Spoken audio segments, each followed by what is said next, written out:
or being taught to man up and to feel, that they are the ones that are in charge.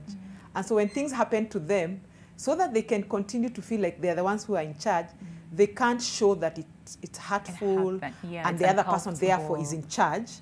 They want to show like, actually, I really didn't mind. Yeah. Probably, actually, you read me right. Yes. And so they will what hardly, I was thinking. Yes, that's what I was thinking. Right. So they will hardly, it will be hard for them to now start saying that this is wrong and you don't do that to me.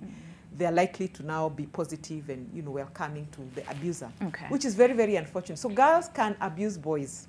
Yeah, girls can abuse boys. They can be forceful towards boys, and boys will feel almost, like, I'll show weakness if I try and like protest. Is it then difficult for them to know what's uncomfortable, what they don't like? Because what you're saying is they've been brought up knowing that you're supposed to be in charge, you're supposed to be the man. So it's like, and then maybe a case of violence escalates to maybe more of physical. And then this person is like, but it's them who started this whole thing, So it's like the perpetrator sort of becomes the victim, right? So in such a case then, what's gonna happen, Maureen? Yeah, before I answer that, I like what Leah said. And something we also need to notice is there's always a power dynamic when it comes to sexual violence. Yes. The same way we're talking about girls is the same way we should talk about boys. Because even with boys, most of them, their first sexual encounter was with an older woman, was probably with an adult woman, and that still counts as sexual violence. Sure. And we have this narrative, and I actually grew up with this narrative, that a man is more appealing with the more sexual conquest that they have. Like you're the cool boy if you have many girlfriends, if you have an older girlfriend in campus and you're in high school, like guys look at you and say, hey, this guy is, you're on another level. Undio bazooka mtaa, because this is, but that's the thing.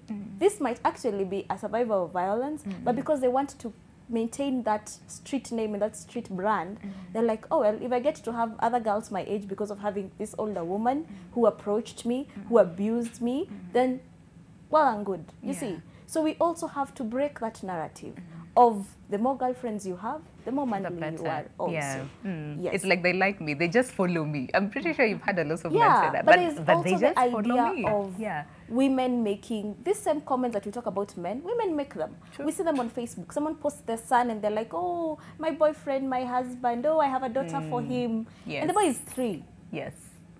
Like they don't know nothing yet. Allow them to be a child. The same way we sexualize girls is the same way we are doing it now.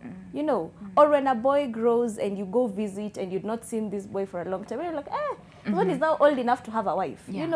Or this girl now is old enough to have kids, Those small statements. Because the thing with kids, and I know Leah can talk about this because I'm also a psychologist, but the thing with kids is they're a blank slate. So everything you put in it is recorded. And to them, this is the norm. This is normal. So at this age, and even it's when you tell kids, when your child is unruly as a teenager, and you tell them, unaona umekuwa mwanamke, those things that you tell her, always remind them that they're children. Yes. And they're under your care. And you are the first source of information, and you're the first source of safety for them. Okay. Always remind them that. All right. Because then it becomes easy for them to come and tell you, Daddy, that woman, that neighbor, is looking at me funny. I know I'm a boy and I'm supposed to, but... And then you don't brush them off, or you don't tell them, if women want you, that's a good thing. No. You go and now address it as a parent. Or if your son comes and tells you, I don't like this new house girl. I don't like this new house help we have. Because talk to the men. Most of them, they'll tell you their first sexual encounters were with house helps or with aunties or with cousins, older cousins. It's the same, the risk is the same. Okay. Yeah.